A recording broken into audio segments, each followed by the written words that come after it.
Hello guys, আপোনালোকে চাই আছে Robin blog YouTube channel. Assam কপোৱা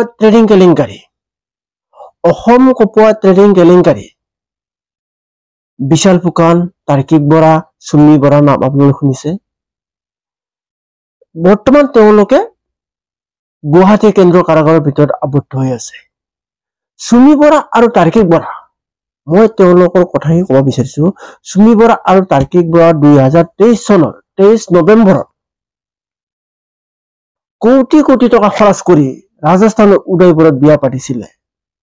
আজি এই বিয়া নাযাওঁতে তেওঁলোকে কিন্তু জেলৰ ভিতৰত আবদ্ধ হ'ব লগা হৈছিলে।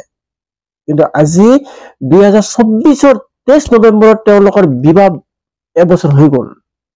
তেওঁলোকে বিবাহ বাৰ্ষিকী অনুষ্ঠান বা বিবাহ বাৰ্ষিকী পালন কৰিলে নে নাই? যদিও কৰিছে, তেওঁলোকে ক'ত কৰিলে? জেলৰ ভিতৰতে কৰিলে নেকি?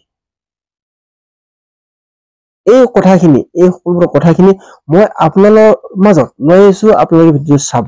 তেন্তে আহক আমি সুমি বৰা আৰু তাৰ্কিক বৰাৰ প্ৰথম বিবাহ বাৰ্ষিকী তেওঁলোকে পাতিলে নে নাই চাওঁ আহক। কাৰাগাৰতে প্ৰথম বিবাহ বাৰ্ষিকী উদযাপন সুমি তাৰ্কিকৰ সকলোৰে মনত থকা পাতিছিল ডিষ্টিংচন বিয়া। সকলোৰে মনত থকা পতাৰ আশা আছিল প্ৰথম বিবাহ বাৰ্ষিকীয়, কিন্তু মনৰ আশা মনতে ৰৈ গ'ল সুমি তাৰ্কিকৰ। 20 টকীয়া কেক কাটি উদযাপন কৰিলে বিবাহ বাৰ্ষিকী। সুমি তাৰ্কিকে কেনেদৰে পাৰ কৰিলে 23 নৱেম্বৰ দিনটো। 23 নৱেম্বৰৰ 2023ত বিবাহ পাশত আবদ্ধ হৈছিল সুমি তাৰ্কিকে। ৰাজস্থানৰ উদয়পুৰত ডেষ্টিনেশ্যন বিয়া পাতি চমক দিছিল সুমি তাৰ্কিকে। পাতি লোৱা ভাইক বিশালৰ আশীৰ্বাদত পিয়াজ বাকলিৰ দৰে উৰাইছিল কোটি কোটি টকা। নামি দামী অতিথি উপস্থিত থকা সুমি তাৰ্কিকৰ এই বিবাহৰ ৰাজ্যজুৰি চৰ্চা হৈছিল। কিন্তু মানুহৰ দিন সদায় একে নাযায়। একালৰ বৃন্দাবন, একালত পৰে চন। সেয়াই হ'ল সুমি তাৰ্কিকৰ সৈতে। পাতি লোৱা ভাইটি বিশাল ফুকনৰ ট্ৰেডিং কেলেংকাৰীয়ে সকলো উলট পালট কৰি পেলালে।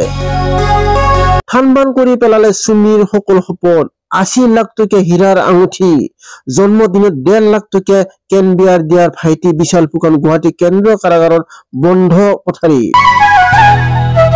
কেন্দ্ৰীয় কাৰাগাৰত আবদ্ধ হৈ আছে ট্ৰেডিং কেলেংকাৰীৰ অন্যতম অভিযুক্ত সুমি তাৰ্কিকে।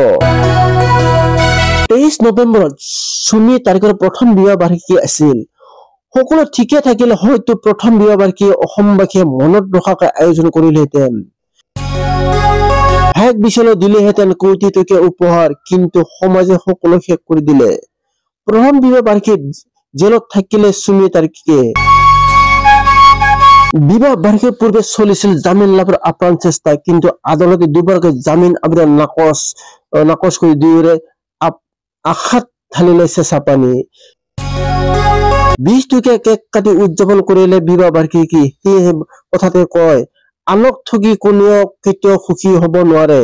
সুমি তাৰ্কিকৰ ক্ষেত্ৰতো এয়াই হ'ল। ভাইক বিশালৰ লোক হৈ ৰাজ্য কপাই ট্ৰেডিং কেলেংকাৰীত জড়িত হৈ পৰিছিল সুমি তাৰ্কিক। ৰাইজৰ শ টকা আত্মসাৎ কৰি পাৰ কৰিছিল বিলাসী জীৱন, কিন্তু এতিয়া জেলৰ ভাত খাই পাৰ কৰিবলৈ হৈছে বন্দিত্ব জীৱন।